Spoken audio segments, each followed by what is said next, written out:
Dear guests, thank you for staying with us. We cannot talk about future without talking about future generation, especially in this particular time when the world is in transition in so many ways. Reflecting on what we have done so far to build the youth community of CJK, how should we embrace the changes and work together to keep future generation engaged in trilateral cooperation? With these questions in mind, let's welcome the moderator and the speaker for the session. We kindly invite Mr. Wang Yanjun, Minister Counsellor of the Chinese Embassy to the RLK and Director of China Cultural Center in Seoul to moderate the session. Mr. Wang, you have the floor.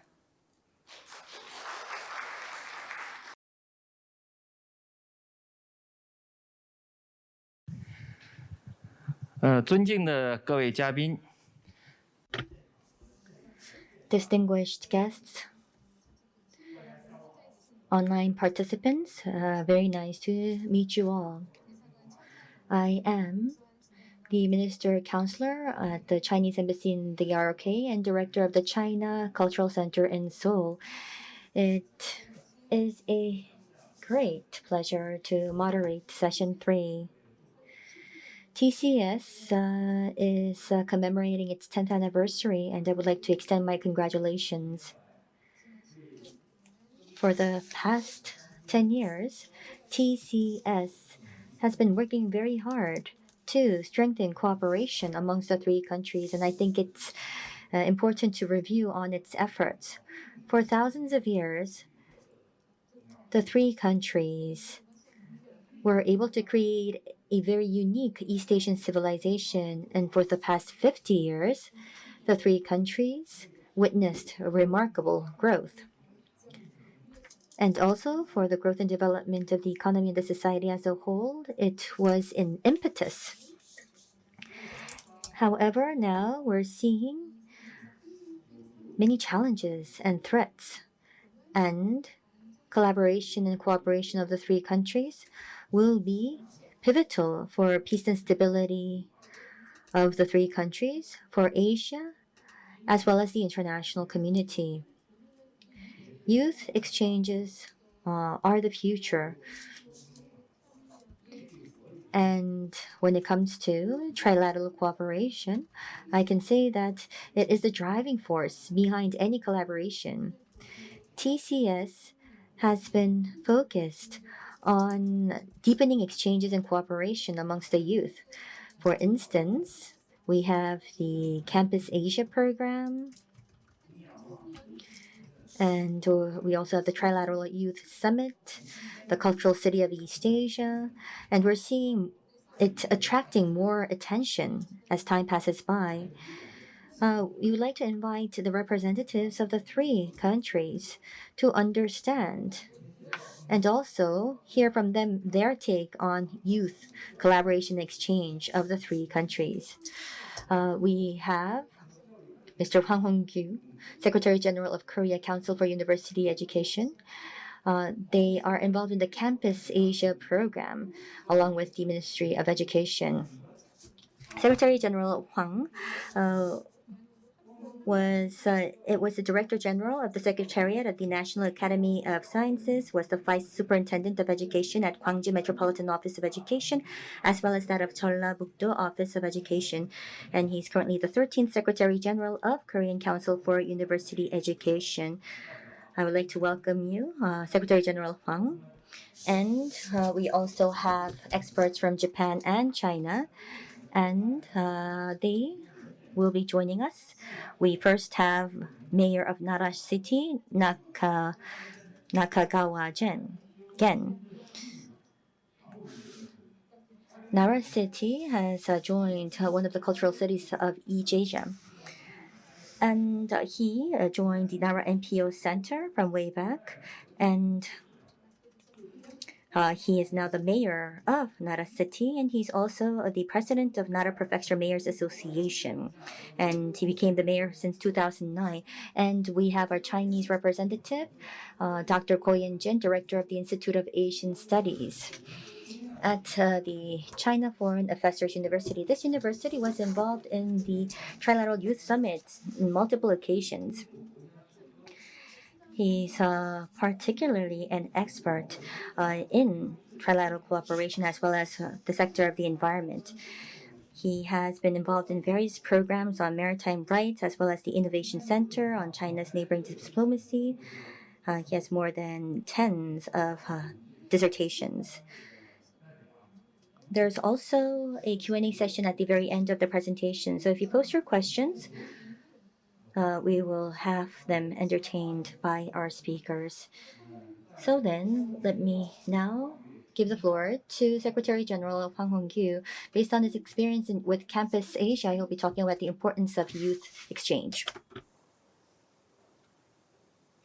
네, 지금 말씀드리면 되겠습니다. May I begin? Hello, konnichiwa, ni hao. My name is Hwang Hong-kyu. I'm the Secretary General of the Korean Council for University Education. I would like to begin by extending my congratulations to you on the 10th anniversary of the Trilateral Cooperation Secretariat. I would like to take this opportunity to talk about the higher education cooperation called Campus Asia that has been in place since 2011. I would like to begin by saying it is a pleasure for me to take part in this opportunity. Let me briefly go over the introduction of Campus Asia and the outcomes of Campus Asia and the trilateral cooperation in Asia and beyond. First of all, this is the brief introduction of Campus Asia. Campus Asia stands for Collective Action for Mobility Program of University Students in Asia.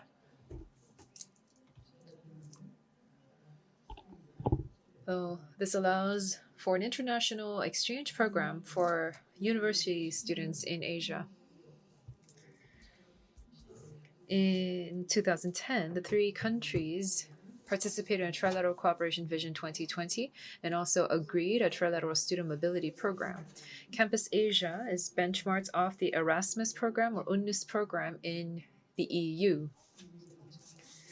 We benchmark this EU program to try to create an East Asian education community here in Asia.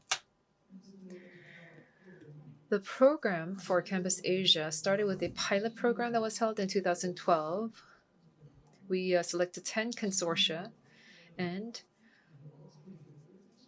we also started a 5-year program. Since then, this pilot program was remarkably effective, and with that, we started the full-fledged program. With the full-fledged program, we selected 9 additional consortia for a total of 17 consortia participating. The Campus Asia project has a specific governance structure, and if we take a look at this organizational structure, the 3 countries' leaders and the education ministers have agreed upon this project together. So the 3 countries have their own business plans, and they've participated in the governance of this project, which is very significant. The governments, the education ministries in charge of education policies are participating in this, and these governments provide funding to the Campus Asia program and also come up with a framework plan. The supreme decision-making body is an experts council for this Campus Asia program, which comprises government officials and industry experts and experts from academia, and together they deliberate and decide on different plans and strategies of Campus Asia. And also there are quality assurance agencies which also have the participation of the 3 countries.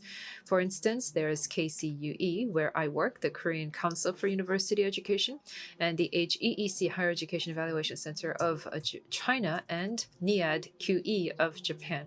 So these quality assurance agencies guarantee the quality of Campus Asia, and they identify best practices to propagate these best practices.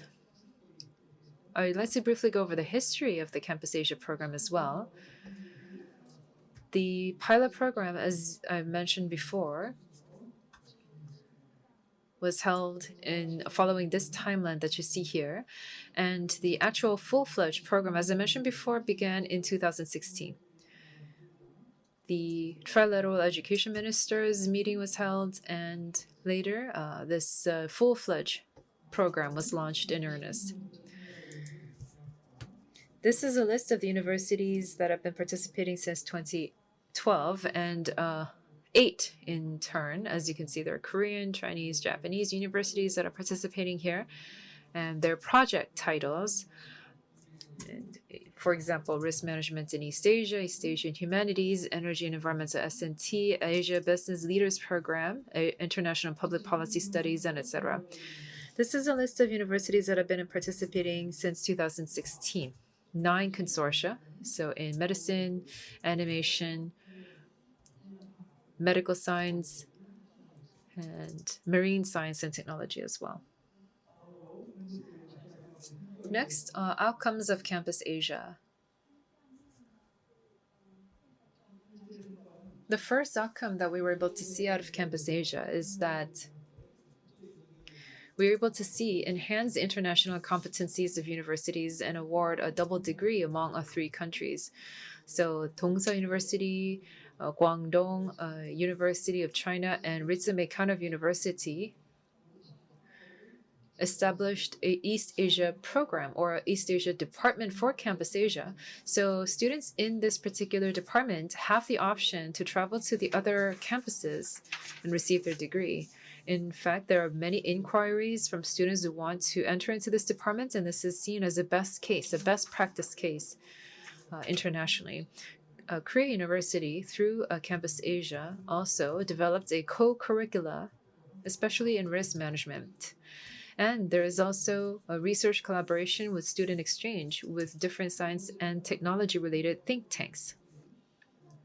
Another outcome that we're able to have is that we see the deepened mutual understanding of participating students across East Asia as a whole. This is quite significant. The students of the 3 countries met together and discussed and studied together, and this has deep and mutual understanding of each other's countries. Korea, Japan, China share similar historical and cultural similarities. There's been a lot of people-to-people exchange over the years, so this student exchange is quite meaningful as well. And in fact, at our organization in 2019, we conducted a survey on all of the students who participated in the Campus Asia program, and they said that their understanding of East Asian countries was heightened through Campus Asia, and that they had a better understanding of each other, that we have to engage in more cooperation because we share the same living space in East Asia, that they want to contribute to more ties and exchange among the countries. This is consistent with the original intent and the objective of Campus Asia. Through Campus Asia, we've developed and activated communication channels in various levels. So in 2018, there was the 7th Trilateral Summit that was held in Japan at the time. President Moon Jae-in said that the people-to-people exchange of the 3 countries should be further expanded, and that youth exchange, such as through the Campus Asia program, should be further expanded as well. At the Trilateral Education Ministers meeting, there was also mention of Campus Asia, and that the ministers appreciated the efforts to expand Campus Asia program. At the high-level meeting on education experts held in 2019, there were more specific discussions had on Campus Asia. So as such, you can see that the president's highest level and cabinet and expert level meetings are being held across the board regarding Campus Asia. And this has heavily contributed to the furthering of communication across all of these channels, not just in higher education, but this has had a positive impact on in other areas of cooperation as well. Furthermore, if we take a look at Campus Asia, we see that it has been internationally recognized as a best practice of multilateral collaboration in higher education because, as I mentioned before, there are 3 quality assurance agencies that do monitoring of Campus Asia from all 3 countries. The second quality assurance monitoring program was awarded with the 2018 APQN Quality Award presented for Campus Asia monitoring. This shows that we are acknowledged as the best practice case for quality assurance in an educational program. Lastly, I would like to talk about trilateral cooperation in higher education and beyond. Currently, if we take a look at Campus Asia, we are working very hard towards Mode 3. It's an expansion program for the next 5 years. The 3 countries of Korea, China, and Japan are engaging in close collaborations for Mode 3, and very soon we are going to be announcing the specific plans for Mode 3. Mode 3 would be announced soon and welcome new consortia, including ASEAN universities. So this is going to be an expanded higher education community, including not just the 3 countries here represented today, but countries across Southeast Asia. So this would lead to facilitated collaboration across all of Asia as a whole. Through Campus Asia, thus far we were able to see closer ties between Korea, Japan, and China. If we were to include ASEAN Plus 3 region to Campus Asia, such as joint curricular or joint degree programs, then we can see even more collaboration going forward. Despite the COVID-19 pandemic, we've seen a little bit of challenges, but we're going to develop an advanced model for students and faculty exchanges and academic cooperation. We're going to see an improvement in the quality of higher education and global competitiveness of universities across Asia thanks to the Campus Asia program. Our Korean Council for University Education is also going to work very hard for the enhanced competitiveness of higher education in the ASEAN Plus 3 region.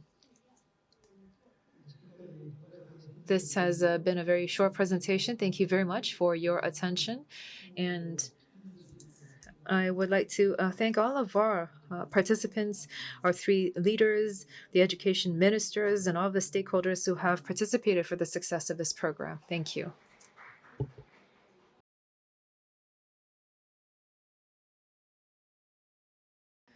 Thank you very much, Dr. Hwang, Secretary General of KCUE, who have shared us your personal experiences with Campus Asia about the importance of student-to-student exchange and collaboration, how important that is. The Campus Asia program has a very important significance for the future of trilateral cooperation. These university campuses is the last gateway before these young students go out into the world, into society. So this is a very important time for them, a formative time for them to form their global consciousness and perspective. So this is a very important period. 市长来做发言。 Let us now invite Mayor of Nara City, Nakagawa, again for his online presentation.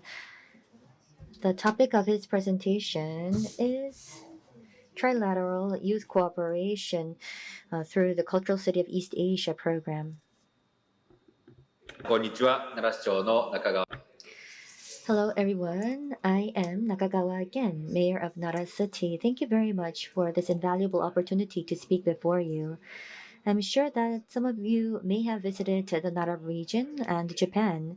Nara is also noted as the land where Japan was founded. It's an historic city, but it also engages in exchanges with the entire community. It's connected with East Asia. It's grown and developed based on these connections. Right now, as the Japanese people that live this history, that live the present, and as the people learning history and creating future, we would like to talk about the various programs that we had with a focus on youth exchange and culture and the arts. Nara City has 6 sister or friendship cities. We have a total of 6 cities as mentioned. We have Gyeongju, Toledo, Versailles, Canberra, Xi'an, and Yangzhou. In other words, we have a global network in place, and we've been cherishing these connections and relationships with the cities. And if I may introduce you to the Cultural City of East Asia program, it is a program that was launched by the Agency for Cultural Affairs in 2016, where the 3 countries selected a representing flagship city. And it's about promoting exchange amongst the citizens, which is particularly focused on cultural exchange. As for Nara, with Ningbo City of China and Jeju Island of Korea, various exchanges are still continuing on. The picture you see on the left is an exchange project based on calligraphy. Japan has been impacted by the Chinese character culture from China. It derived into the Kana culture, and afterwards it brought together a unique Japanese character or alphabet. So with the Chinese characters, we were able to see the youth understand each other's culture. If you look at the picture on the right, you can see that the students are taking pictures. You can see that photographs are a new way of expression for the youth and for the younger generation. So it's about reducing the distance amongst one another, engaging in production and creative activities, as well as exchange. This next slide is also some pictures on the many exchanges amongst the youth. They're all having an enjoyable time. As mentioned, in 2016 at the closing ceremony of the Cultural City of East Asia program, there was a declaration that focused on continuing and sustaining mutual cultural exchange. Therefore, based on this declaration, the East Asian Culture Creation Nara class was formed, and all of the pictures that you see here are the activities amongst the youth. Unfortunately, due to COVID-19, we're now engaging in online exchanges. And please, look at this video. I'm sure that some of you already know, but we have Todaiji Temple's Tongdesa Temple and the Grand Buddha, the Great Buddha Hall that's inscribed as a World Heritage. Here, in front of the Kagamika Pond, we have Chai Guoqiang, an artist of contemporary art, and his artwork, which is a form of a ship. So this is when we can see the Great Buddha Hall from above. This was created in line with the 2016 Cultural City of East Asia. And Guoqiang, Chai Guoqiang, the artist, said that the ship is like a symbol of East Asia and that we have an ocean in between, but we're now trying to engage in mutual exchange. We have different histories and different backgrounds. However, we can join hands and engage in mutual exchange, and that through this ship as a symbol, we can overcome the difficulties and go towards a common future. And let us now row the boat together towards that future. So that's the message of this art piece. You can see that it's important to understand the historical value as it is a World Heritage Site as well as a historical city, but it's about also tapping into the modern or contemporary world to also add light to the futuristic value that it has. And what we did was actually ask many of the contemporary artists to utilize contemporary art techniques to have people all on the same page. If you look at this picture, this is the Jeju Palace site, and this is near sunset, and the sun is heading towards the west. And if you go further, you can go to a port. And this palace site was actually the capital location 1,300 years back. It's designated as a World Heritage Site. And if you move on, if you go over the mountains, you can go to the port of Osaka. And from this port of Osaka, you go past Korea and to China. And many envoys to China in the Tang Dynasty actually went through this route. This artwork is by a theater company named Yushinpa or Ishinnam. It's a contemporary theater company. And if you look at Jeju, a palace site, as mentioned, this was a site of the capital 1,300 years back, and you can see that there's an outdoor theater. It's in the form of a ship, and you can see this artwork here in this open-air theater. There's something that can be only portrayed through this space, and it was very much praised and assessed highly by the way of expression of this artwork. This next picture, you can see, is a picture of a teacher pointing at a wooden pipe or board. I don't know how to put this, but this is like a wooden board or pipe where you can actually write on this board. So it was like a notebook of the past. And the Jeju Palace site. We've been able to excavate many of these wooden pipes or wooden boards. Haeju Palace site is such a vast piece of land, and excavation is still underway. As far as I know, we weren't able to actually look into half of what's there. So it's a very large piece of site. And what you see here are the pictures of the students looking at this wooden board, because when the envoy to China was headed towards the Tang, they experienced a shipwreck. And they arrived at Jeju-do, and at the time, Jeju-do was named Tamna at the time. And this wooden board, according to the recordings on this wooden board, it says "overturn at Tamna." And the students are now looking at this, the writing on this wooden board. You now see the students sewing. During the ancient Nara period, there was Prince Nagaya, and Prince Nagaya, what he did was send 200 canonical robes to Tang of China for the Buddhist monks. So based on this anecdote, there was this project that was put together where the students were sewing, making these canonical robes to send to China to relive the past. So Nara is particularly focused on these cultural exchanges, which is about learning history and also having the younger generation living the present express themselves in distinct ways, reduce the distance amongst one another, and engaging in mutual exchange. So you can see that this exchange is taking place right now in present, but it's about understanding the space, the region, the historical background, and also absorbing this and taking this in and to engage in various collaborative work as well as exchanges. This is a group photo. The youth will be living the future. And it would be great if they are no longer aware of the national borders and to mutually respect one another.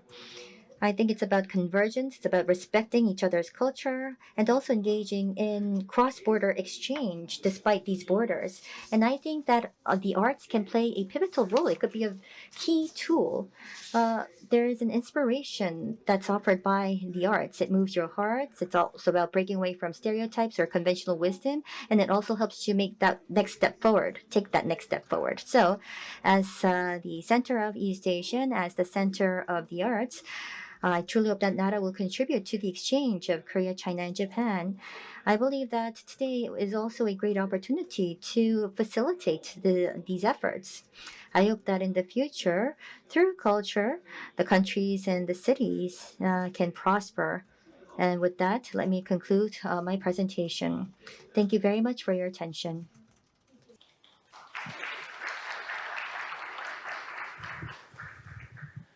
Thank you very much. We heard from Mayor Nakagawa again of Nara City. He talked about the Cultural City of East Asia program.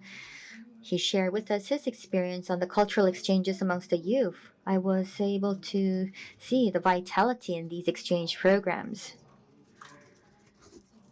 We have cities with historic heritage as well as assets, and the exchanges amongst these cities will help us continue on to find common ground as we hand down these cultures and these heritages. I think that it has great potential for future exchange. And let me move on to our next presentation with Dr. Ko Yanjun. I heard that there is a little bit of a technical difficulty at the moment. So our engineers are trying to adjust and solve the situation. We are not able to see Dr. Guo, but perhaps we can begin because we can hear Dr. Guo in his presentation. Thank you very much. My name is Guo Yanjun of CFAU, or China Foreign Affairs University. It is a pleasure for me to participate in this international forum. I would like to take this opportunity to thank everyone, and congratulations to all of you on the 10th anniversary of TCS. I remember participating in various TCS-related projects. I remember the two-track cooperative projects that I've participated in. And so Since its founding in 2011, TCS has been spearheading trilateral cooperation, especially in the field of youth exchange. So I'd like to thank all of you for your tireless efforts. Today, I want to talk about constructing a new future, building a new future through youth exchange. And this consists of 4 parts. The first is confidence building through youth exchange. Secondly, the youth summit that we've been planning on for quite some time, and the activities and achievements of this youth summit, Trilateral Youth Summit. And next, I want to talk about the role of TCS, especially with regards to its support to the Trilateral Youth Summit. And fourthly, I want to talk about some proposals that I have for the future direction. The first item that I want to discuss is building confidence through youth exchange, especially in the field of the ever-changing situation and atmosphere. We are facing various opportunities and also many challenges at the same time. And this is compounded by the COVID-19 pandemic, which is leading to heightened uncertainty and the changes in the international order. Regional cooperation is also being challenged both at home and abroad. So, CJK cooperation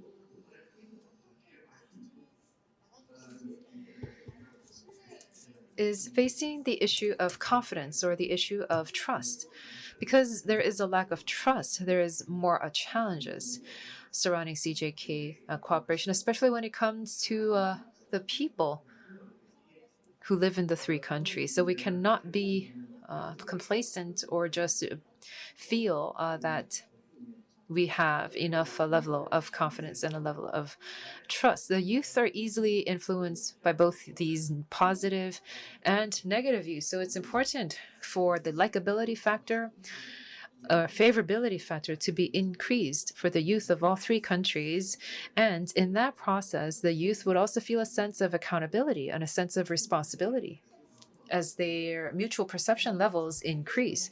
And so I think that it is very important, the youth exchange is very important in building confidence for our 3 countries, which leads me to the next point, which is the Trilateral Youth Summit, which was first initiated in 2014. This was the first TYS held in ROK at the time.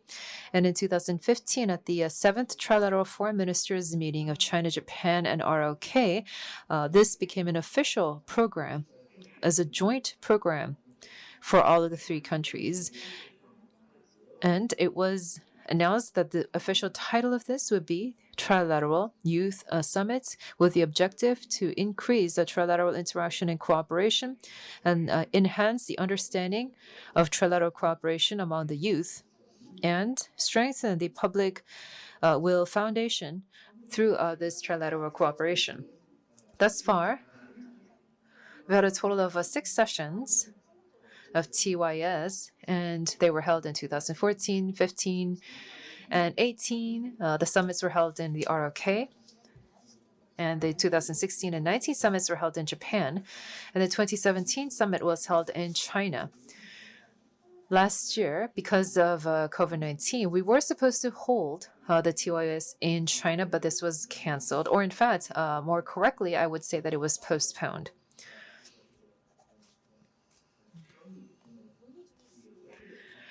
Currently, we are discussing what we're going to do for the TYS this year, what manner and style that we're going to hold it in. We are currently in discussions regarding the format of this year's TYS. And in that process, the 3 countries, the universities in all the 3 countries have been instrumental, and these graduate students and university students, about 170 of them so far, have participated in our program. Every year, about 30 students have participated, which translates to about 10 people, 10 students per country. So they participate in a model trilateral summit where they focus on various issues, political, economic, social, and cultural issues related to trilateral cooperation. As you can see in these photographs, these young students are participating in the model summit, and they are very active and committed to these summits. It's in fact almost like a real summit, an official summit. And in fact, they also announced a joint declaration and also proposed many different policies, which can be very inspiring. To support these activities, we have done various technical supports leading up to this, joint research with a variety of topics, such as jointly addressing the issue of different far-ranging topics, looking at the actual joint statements, joint declarations, preparing for these statements, etc. There have been very specific items on the agenda: aging society, environmental protection, the Trilateral FTA, and sports cooperation. So we've had various items on the agenda as we engage in the discussions for TYS, and we've also invited experts who would come before the students and give lectures. Other than that, we also had these cultural activities, visits, cultural tours, different experiences for the students. We had the students go to visit various cultural monuments, visit cultural sites and historical sites, so that the students from the three countries could better understand the history and the development of each other's countries. They engaged in very extensive and very wide-ranging activities such as debates, tea drinking ceremonies. This was very much beloved by the youth. Recently, when we see the developments of the TYS, we're able to have many different achievements, but I would like to talk about 4 of them in particular, which is that there's been a new recognition among the youth. So the youth from the 3 countries have a better understanding of each other's culture, politics, economy, different areas. So they've walked away with a new recognition, a new perception of each other. When Korean and Japanese students come to China, participate in the program, they would say that China in real life is completely different from the China that I was only exposed to in the media, because there's so much negative media exposure on China. That's what they've been exposed to. But after they stay in China for about 5 days or 7 days or so, they walk away with a better understanding of China. So we can say that the TYS has allowed the students to have a more favorable impression of China. And I believe that Chinese students and Japanese students would feel the same way about Korea and vice versa. Secondly, we've led to a new knowledge. Each year, the TYS, the Youth Summit, is held under a new agenda. And because of the new agenda, the students have to go in depth into doing research and studies on various of these different topics, such as aging or environmental protection. Thirdly, they have a new sense of responsibility. The students who participate in this project maybe had a lower level of understanding before they participated in TYS, but after they participate in the summit, they have a new affirmation of the importance of the trilateral cooperation, and they have a new sense of responsibility in seeing trilateral cooperation in the future. And lastly, this was something that led to a new channel, as many experts have said, when it comes to differences in the politics and foreign affairs climate. Sometimes the summits have to be postponed or canceled. However, the TYS has been held every year, except for last year when we postponed it because of COVID-19 pandemic. Other than that, we've had the TYS every single year. So that shows how the TYS can be a new channel for exchange among the youth. And we've already managed to go beyond various political obstacles. And we were able to open up a new avenue for youth exchange. Therefore, this was very instrumental for trilateral cooperation. And the TYS has seen a lot of support from TCS. The Secretary Generals of all of the TCS has always been very helpful and supportive of our activities in terms of funding and providing supports in organization of TYS. TCS has been very supportive thus far. And even in the TCS website, there's exposure on this youth exchange programs that we have, including the model summit as well.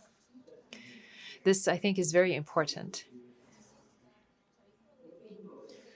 And TCS has provided such full support, and I would like to take this opportunity to thank everyone at TCS in that regard. And if we look at the future direction of TYS, I would just like to make a few quick proposals. The first is that we have to continuously adhere to the need of trilateral cooperation, that we have to make this consistent into the future. You have to maintain this ideology and focus our efforts in this cooperation. Our cooperation is becoming multifaceted each time, and the projects continue to change in terms of scale and scope because there are so many different areas that the youth can participate in. So that is why we have to expand the scale and the scope of the project in a fitting manner. The number of participants, for example, is continuing to increase. I still think it's still too small.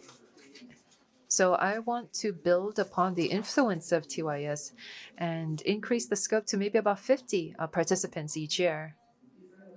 If we can do that, then that will allow us to have a wider reach. And thirdly, we need to build up follow-up mechanisms of the program to expand the youth friendship network. This network is going to allow for the program to be consistent and to have more influence. And this is going to be a friendship network. And this would allow for future side programs and follow-up mechanisms, especially online as well.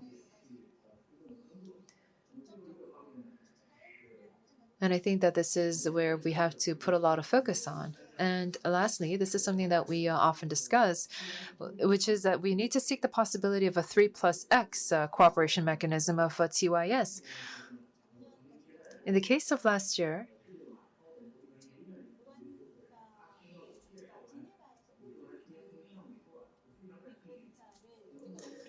I had the opportunity to welcome a high-ranking official who visited from Geneva, and this expert from Geneva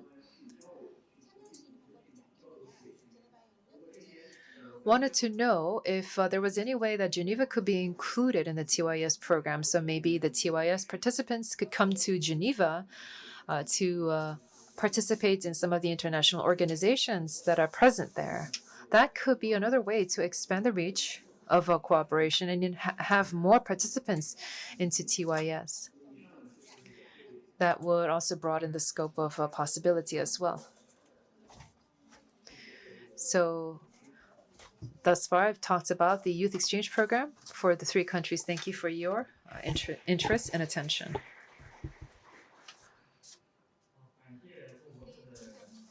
Thank you very much for that, Dr. Guo, for the presentation.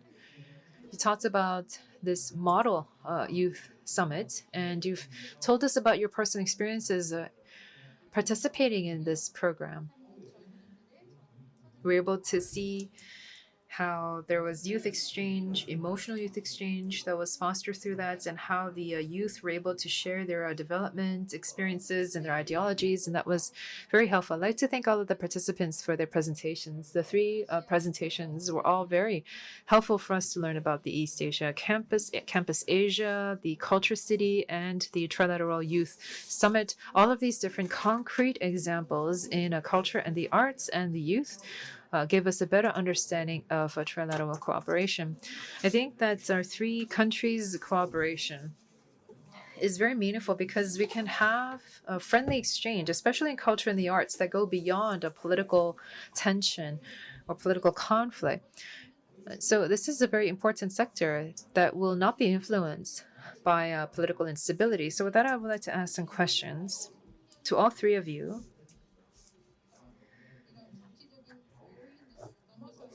Do you think that trilateral youth exchange really can be free from political impact or influence? Dr. Hwang, would you like to begin first? Thank you very much for giving me the opportunity to speak again. And I would like to say that the last 2 presentations were very helpful for me as well, that the 3 leaders of our countries, all of them have paid keen interest to the youth, and they have provided state funding and resources to youth exchange, and I am very grateful for that. Our three countries are historically very close. Sometimes you fight with your neighbors, inevitably, but you don't always fight with your neighbors. Sometimes you become friends, sometimes you help each other out, and sometimes you have to build upon your friendship. And as the mayor of the city of Nara mentioned before, we all share the Hanja Chinese character writing system. And so we all have each other's, for example, in Korea, we have the Hangul, and in Japan, they have the hiragana system, but we also have that shared Chinese character system. So that is almost like a root that binds us together. And in fact, the global community is also one humanity, one community. So we can broaden our vision in that regard. With youth exchange, we understand that the youth will likely grow up to play a pivotal role for all of our countries. So when they better understand and better learn from each other, then they will also learn about the importance of cooperation, and they will get into the habit of cooperation. And so they will move away from conflict and instead go more towards mutual understanding and friendship. So that is going to be very helpful. While there are some political interests that we have to think about, as the other speakers have said, for youth exchange, the states can provide more funding so that more students can participate in these various youth programs, and I think that will lead to more success down the road. So I think that the governments can provide more extensive support and funding, and that would be very successful, and I would like to make that request. Thank you. 这个黄秘书长讲得非常好啊，我也想听听这个。 Yes, thank you very much for your comments. So then let me now ask Mayor Nakagawa Ken for your response, please. Yes, thank you very much. So it was about whether cultural and arts exchange amongst the youths can be free from these political issues. Whichever country we're talking about, I think that we have the existing generation that serves as the axis of a country. In other words, there are some differences amongst generations. We are now putting a lot of emphasis on cultural exchange amongst the youth. And the emotions and the consensus that's formed during these exchanges, I think, are something that's quite intuitive. It's close to our basic instincts. I believe that the future generation to play a pivotal role in future politics are now engaging in exchange and sharing their cultures and bettering their understanding. And once we do this well, I think we can overcome the challenges and the barriers that exist. Therefore, it's not just about nurturing the younger generation. It's about utilizing their power and empowering the younger generation to find a way to better this political situation. Thank you. 安军博士吧，发表。 Yes, thank you very much. Dr. Guo, would you like to add as well? Thank you so much. Thank you for this opportunity, Minister Counsellor. I just briefly talked about the Trilateral Youth Summit program that I mentioned in my presentation, and I'm sure as you've heard, I'm sorry, but we are not able to get an audio feed from Dr. Guo. We seem to be having some connectivity issues. There seems to be an issue with the signal.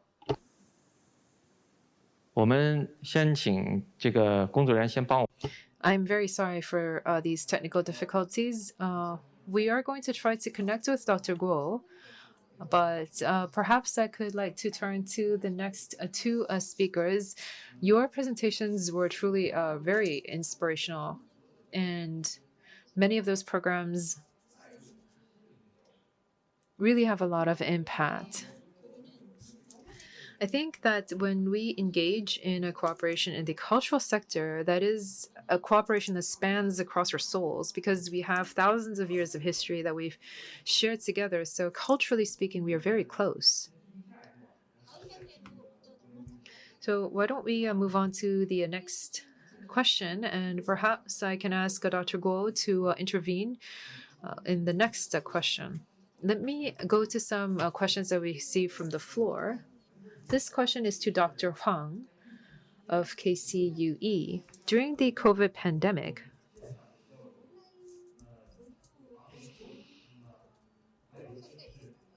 have there been some good best practices that you can share with us when it comes to online exchange?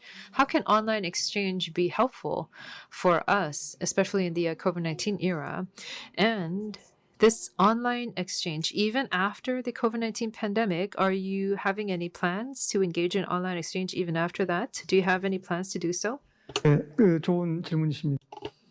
Thank you very much. That is a very good question. Because of COVID-19, the countries around the world have been faced with this pandemic, and we have shut down travel and shut down person-to-person exchange. But due to the development of science and technology, we were able to continue our exchange, at least online. So this is quite fortunate. The youth and the students, it's very important for them to see intellectual development and stimulation, knowledge development, and that is very important for students, not just for older students, but for elementary students, junior high and high school students. And in fact, in many schools across Korea and elsewhere, the schools had to be shut down as well. But now we're seeing a lot of schools opening again, having online classes, and we've also had that in universities. We were able to see more online exchange as well across our university students. So the fact that we can at least have some level of exchange, even if it's online, is something to be thankful for. One of the strengths of online exchange is that despite any disaster that can come, any physical boundaries, we can still overcome them and have consistent exchange. So that in and of itself is a very big advantage of online exchange. And with the technological development, we are able to reach a wider audience. So if we were to meet only offline, then we could only meet a few of our peers. But because we're meeting online, we're able to see more people and meet with more people, not just in the 3 countries here, but in ASEAN, in the Southeast Asia as well. So we can build upon this online exchange going forward.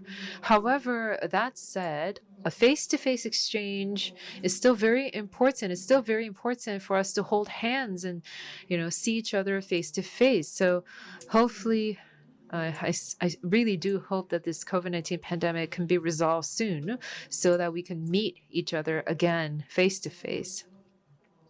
And as you've mentioned, we will continue to have online exchange on the side, and we will continue to identify various different channels of online exchange. And also, we have to be mindful of the international students, foreign exchange students who are studying in other countries, even despite the COVID-19 pandemic. So these university campuses are recognizing their credits as well and their hours. So I think that going forward, we're going to see more online exchange at the university level. And in the case of Korea, we're going to also revamp some of the rules and institutions based on online exchange, and they're thinking of expanding these in the future. So thank you. 我替这个黄秘书长稍微补充一下啊，那去年的线上。 Yes, if I may add, last year, online education was very active. We had PTS winning many awards on the international stage, and we were all able to view live online the award ceremony. However, I believe that this pop culture may have its impact on the relationship amongst the 3 countries. Will it be able to reduce the distance? We had a mayor of Nara City talk about the importance of traditional culture. So I would like to understand, how do you think this pop culture will facilitate the collaboration amongst the youth of CJK. Thank you very much for that question. At home, well, I have my children are all elementary school students. I have 3 children, and as mentioned, just like BTS, so we can enjoy this pop culture via online, especially this pop culture amongst the youth. When you do compare this with traditional culture, may seem a bit shallow. However, going forward, it will be the world of digital natives. Therefore, within the online community, it's about unleashing our creativity. This will be the premise going forward. Due to the impact of COVID-19, Nara City had to have the students use their laptops to use this for study as well as play, and this was across the board for both elementary, middle, and high school students. I think that there are different cultural diffusion methods that can be utilized by the younger generation and which can be used only by the younger generation. And it's important for the existing generation to not limit the younger generation from exploring different possibilities. I believe we need to support their creativity. Thank you. 好，谢谢周成元市长。 Yes, thank you very much, Mr. Mayor. I wonder if we can connect with Dr. Guo. Can you hear us? Yes, I can hear you. Yes, we do have a question for you. We'd appreciate your response to this question. This is from our online audience. What can we do to help the youth and build their capacity in engaging in more exchange with each other? How can we realize these efforts and hard work? Thank you very much for that. That's a very good question. I think for the youth, we need to allow them to cultivate certain capacity so that they can contribute to a youth exchange. And I think that we could think of 3 things. The first is the ability to perceive and be cognizant of each other. There are very highly skilled, highly educated students in all of our 3 countries. They know very well about the Western culture. They have a very deep understanding of Western culture and institutions, but they don't have a deeper understanding of the East Asian regional context that they are located in. So we need to allow them to be more cognizant and be more understanding of this region that we are living in to help build their awareness or build their understanding. And by doing that, we can tell them about the importance of the 3 countries and maybe inspire them to contribute to a regional development.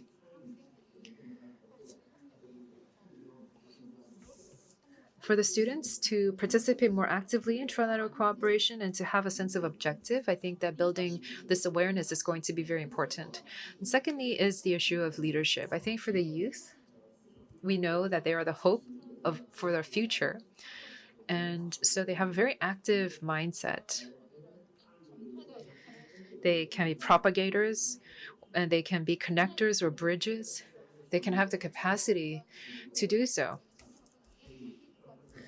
When they participate in different ties in exchange, they can go back to their home countries and tell their families and friends and their classmates about what they've learned through these different youth exchange programs, and they can propagate that knowledge to their peers, and that's a very important exchange channel as well. The 3 countries can demonstrate leadership in this field. Thirdly,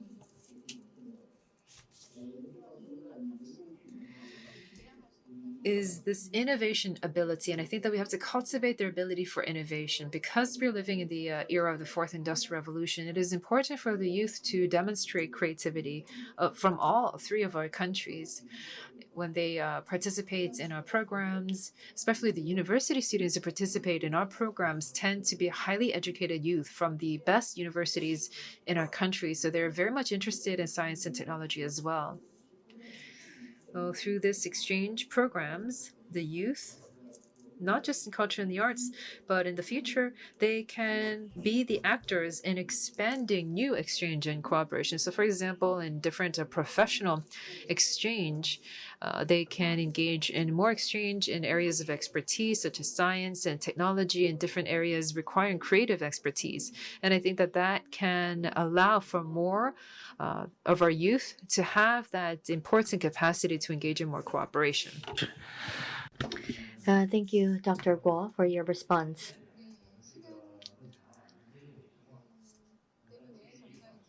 Due to time constraints, I think we need to wrap up this session. I think it was a very successful session. The three countries created a common East Asian civilization based on a similar history. Throughout the 100 years, the three countries, of course, sometimes branched out in terms of social schemes. There may be some differences in this contemporary world. And I believe that in that aspect, exchanges in the humanities is ever more important because there are also both common ground as well as differences. So it's about exploring these common civilization heritage, eliminate misunderstanding, and promote mutual understanding. And I believe that this will all serve as a foundation to create even better and value. TCS was instrumental in trilateral collaboration or cooperation. I'd like to extend my gratitude to TCS for their efforts. In China, there's a saying that if you want to grow a tree, you need 10 years, and if you want to nurture a talent, you need 100 years. I hope that TCS continues on with cultural exchange amongst the youth, and I hope you continue on to contribute to this far-sighted goal. Once again, thank you very much for TCS. Thank you all to the speakers, and my thanks also go to the online and offline participants. And I would also like to thank the members of the press. I wish you all success and happiness. And with that, let me conclude session 3. Thank you very much.